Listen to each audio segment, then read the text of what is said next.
Hello viewers, juice kitchen থেকে আজকে রান্না করব কচুরমুখী টক ডাল। এখন মাছগুলি ভাজবো। একটু দেখেছি, আচ্ছা মাছ ভাজি করবো। মাছগুলো উল্টে দিচ্ছি, ভাজি হয়ে গেছে। এখন তরকারি বসাবো। তেল দিলাম, তেল দিচ্ছি, হলুদ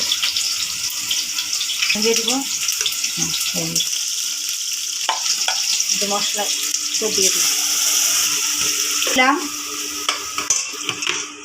কচুরমুখীগুলি কষলায় নিব। কচুরমুখীগুলি কষলায় নিচ্ছি।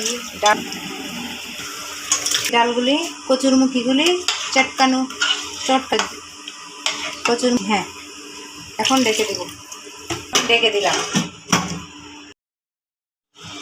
দিয়ে দিব মাছ, দিব আমরা তুল, ধনিয়া পাতা, এই যে কাঁচামরিচ।